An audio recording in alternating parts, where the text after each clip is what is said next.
ke Kapuk. Mas Bram, seperti apa Mas cerita dari pendekatan kepada Pak Anies sampai beliau tiba di TPS? Ya, yang pertama, yang paling utama adalah kesamaan program kerja. Jadi kalau dilihat program kerja saya dan Mas Anies tanpa janjian ya, disandingkan itu banyak kesamaan, terutama hal prinsip yang menyangkut misalnya lah penggusuran.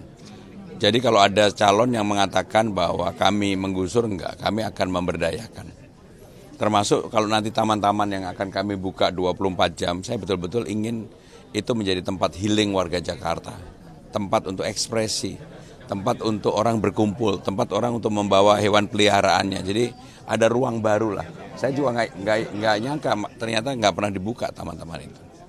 Ya. Mas Pram, survei Indopolling kan 48%. Mas Pram juga banyak turun ke lapangan dibandingkan calon lain. Ini realistis satu putaran nggak sih? Ya, yang menentukan satu putaran adalah rakyat Jakarta.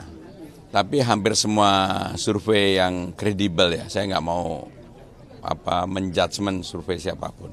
Survei yang kredibel kalau undecided voter dan orang yang tidak memilih diekstrapolasi angkanya sih udah oke lah gitu.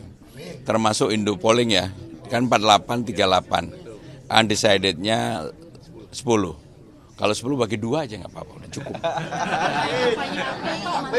Semuanya akan datang, Pak.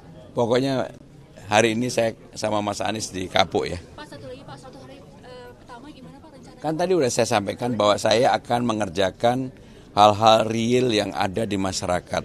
Kartu Jakarta Pintar, Jakarta Sehat, lansia, difabel, Jumantik, Dasawisma, dan seterusnya. Menurut saya itulah yang sekarang menjadi problem di masyarakat Jakarta. Ya.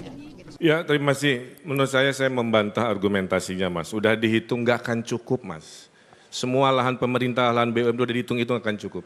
Harus kombinasi antara seperti yang tadi disampaikan, dengan lahan di atas pasar, TOD dan lain-lain, dengan densifikasi. Rumah existing dibolehkan, di Tebet di mana yang hanya 2 lantai, di Tanah Abang yang hanya 2 lantai bisa 4, 5 dan seterusnya. Sehingga orang yang tinggal bisa lebih banyak.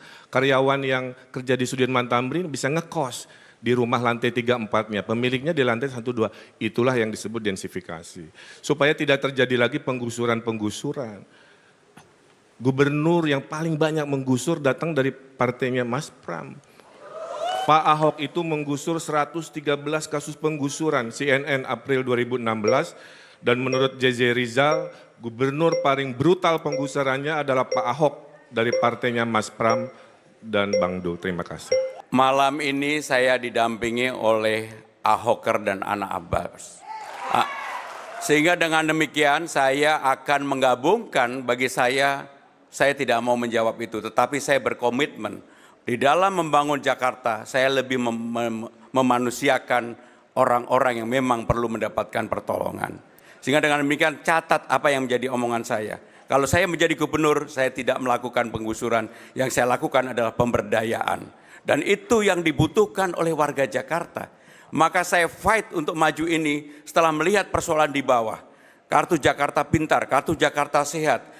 Orang banyak sekali, kartu lansia yang harusnya mendapatkan, tidak mendapatkan. Dan itulah yang membuat semangat saya untuk hadir dan tampil menjadi orang yang menyelesaikan persoalan yang ada di bawah, persoalan rakyat Jakarta. Termasuk BUMD pasar tadi, itu kan milik BUMD. Sehingga dengan demikian pasti akan kami bangun juga. Terima kasih. Baik.